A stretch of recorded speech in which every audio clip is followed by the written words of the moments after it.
Hello guys, ఎలా ఉన్నారు? అందరూ బాగున్నారా? నేను మీ లక్కిని. ఈరోజు ఉపాధ్యాయుల దినోత్సవ శుభాకాంక్షలు ప్రతి ఒక్కరికి. ప్రతి ఒక్కరికంటే మీకు కాదు, ఉపాధ్యాయులందరికీ, ఉపాధ్యాయులకే ఈరోజు ఉపాధ్యాయుల దినోత్సవ శుభాకాంక్షలు.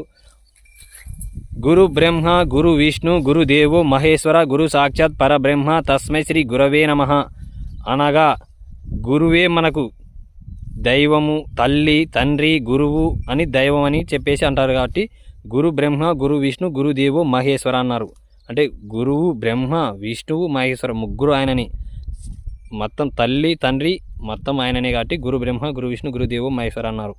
కావున గురు పూజ ఉపాధ్యాయుల దినోత్సవ సందర్భంగా ప్రతి ఒక్కరికి నేను మనస్ఫూర్తిగా కోరుకుంటున్నా. మీ గురువు ఎవరైతే ఉంటారో, అంటే మీకు విద్య నేర్పిన గురువులు ఎవరైతే ఉంటారో వారందరికీ ఒక్కసారి మీ తరపు నుంచి ఉపాధ్యాయుల దినోత్సవ సందర్భంగా వారికి మనస్ఫూర్తిగా మీ మనసులోనే తలుచుకోండి. మీరు ఎక్కడ ఏం అవసరం లేదు, వాళ్ళకి విషయం చేయాల్సిన అవసరం లేదు, ఏం చేయాల్సిన మీ మనసులో తలుచుకున్న చాలు. ఎందుకంటే మన మార్గాన్ని, మన జీవిత చరిత్రను, జీవిత చరిత్ర అంటే ఏమనుకున్నారేమో, మన జీవితాన్ని ముందుకు నడిపించిన వాళ్ళు గురువులే మాత్రమే. మొదటి దైవం మనకు అమ్మ అయితే, రెండో దైవం నాన్న అయితే, మూడో దైవం గురువు అన్నారు.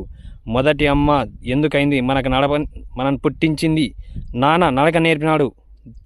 గురువు విద్య బుద్ధి జ్ఞానం అన్నీ నేర్పిన వారు గురువు. అందుకే గురువు అన్నారు. దైవంతో పోల్చినారు గురువుని కూడా.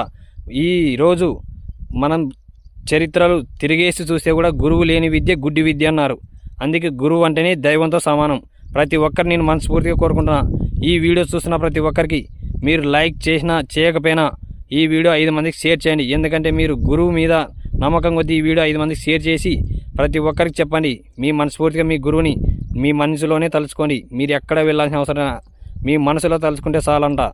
గురువు మనకి ఏదైనా జ్ఞానాన్ని ప్రసాదిస్తాడని నేను తెలుసుకున్నాను కాబట్టి మీకు చెప్తున్నా. మన గురువు అంటే మనకు ఎవరు? తల్లితో తండ్రితో సమానం, అలాగే దేవునితో కూడా సమానం. ప్రతి ఒక్కరికి ఈ వీడియో చూస్తున్న ప్రతి ఒక్కరికి నేను మనస్ఫూర్తిగా కోరుకున్నా, మీరందరూ బాగుండాలి. మీతో పాటు మీ కుటుంబ సభ్యులందరూ బాగుండాలి. ఈరోజు మీరు ఉపాధ్యాయుల దినోత్సవ సందర్భంగా గురువుకి మీ మనసులో తలుచుకొని ఈ వీడియో 5 మందికి షేర్ చేయండి, లైక్ చేయండి, సబ్స్క్రైబ్ చేయండి అని నేను మరీ కోరుకుంటున్నా. కాదని నేను అనడం లేదు. ఈ వీడియో మాత్రం 5 మందికి షేర్ చేస్తారని నేను మనస్ఫూర్తిగా కోరుకుంటున్నా. మీ లక్కీని మళ్ళీ నెక్స్ట్ వీడియోలు చేస్తున్నా. మీరు 5 మందికి షేర్ చేస్తే వాళ్ళ నేమ్స్ నేను ఖచ్చితంగా నెక్స్ట్ వీడియో మీకు వినిపిస్తాను. మీరు నమ్మకపోండి, నేను మనస్ఫూర్తిగా కోరుకుంటున్నా. ఇట్లు మీ లక్కీని మళ్ళీ నెక్స్ట్ వీడియోలో మీకు కామెంట్ ద్వారా తెలియజేస్తాను, లైక్ నేను తెలియజేస్తాను.